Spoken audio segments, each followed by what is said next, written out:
1999 में हुई एक घटना जिसने पूरी दुनिया को चौंका दिया। एक प्लेन, 176 निर्दोष यात्री और 5 खतरनाक आतंकवादी। ये कहानी है कंधार हाईजैक की, जिसने आतंकवाद के खिलाफ भारत की लड़ाई को हमेशा के लिए बदल दिया। जानिए कैसे भारत के सबसे बड़े हाईजैक में यात्रियों की जान बचाने के लिए क्या-क्या कड़े फैसले लेने पड़े। 24 दिसंबर 1999 को इंडियन एयरलाइंस की फ्लाइट IC 814 नेपाल की राजधानी काठमांडू से भारत की राजधानी दिल्ली के लिए रवाना हुई। प्लेन के टेक ऑफ के कुछ समय बाद ही यात्रियों ने महसूस किया कि कुछ गड़बड़ है। आतंकवादी पहले से प्लेन में सवार थे और जल्द ही उन्होंने अपने नापाक मंसूबे दिखाने शुरू कर दिए। प्लेन के भारतीय सीमा में प्रवेश करने से पहले ही 5 आतंकवादियों ने अचानक विमान को कब्जे में ले लिया। यात्रियों को बंदूक की नोक पर डराया गया और विमान को पाकिस्तान की तरफ मोड़ने की कोशिश की गई, लेकिन पाकिस्तान ने अपने एयर स्पेस में विमान को उतरने से इनकार कर दिया। इस खतरनाक स्थिति में प्लेन को दुबई ले जाया गया, जहां कुछ यात्रियों को रिहा कर दिया गया। इसके बाद विमान को अफगानिस्तान के कंधार की तरफ मोड़ दिया गया। कंधार में विमान तालिबान नियंत्रित क्षेत्र में उतरा, जहां भारतीय अधिकारियों को एक नई चुनौती का सामना करना पड़ा। आतंकवादियों ने 3 खूंखार आतंकियों की रिहाई की मांग की, साथ ही उन्हें भारी फिरौती की भी जरूरत थी।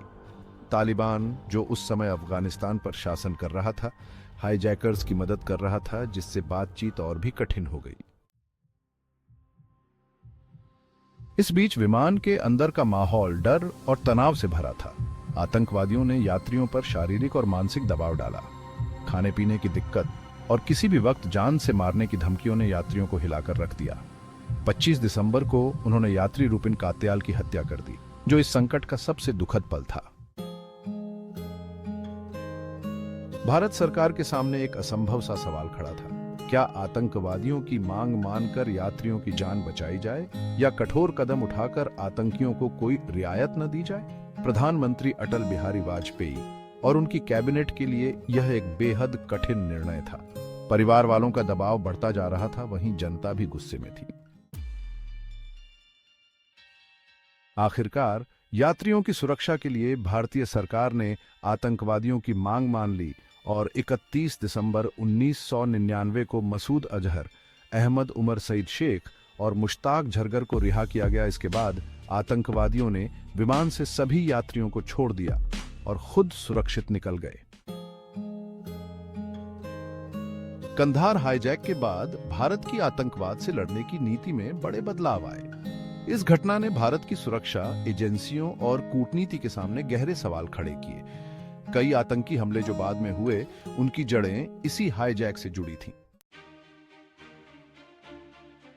यह घटना भारत के लिए एक महत्वपूर्ण सबक थी कि आतंकवाद से लड़ाई में कभी समझौता नहीं किया जा सकता। इसके बाद देश ने अपने सुरक्षा तंत्र को मजबूत किया और एयरपोर्ट सिक्योरिटी में कई सुधार किए। भारत और अंतर्राष्ट्रीय समुदाय को यह समझ आया कि आतंकवाद के खिलाफ एकजुट होकर लड़ना जरूरी है। कंधार हाईजैक ने देश की आत्मा को झकझोर कर रख दिया था। यह घटना हमें याद दिलाती है कि शांति और सुरक्षा की कीमत चुकानी पड़ती है। आज का भारत पहले से कहीं ज्यादा तैयार और दृढ़ संकल्पित है। अगर आपको यह वीडियो जानकारीपूर्ण लगा हो तो इसे लाइक करें, शेयर करें और चैनल को सब्सक्राइब करें, ताकि आप हमारी अगली वीडियो मिस न करें।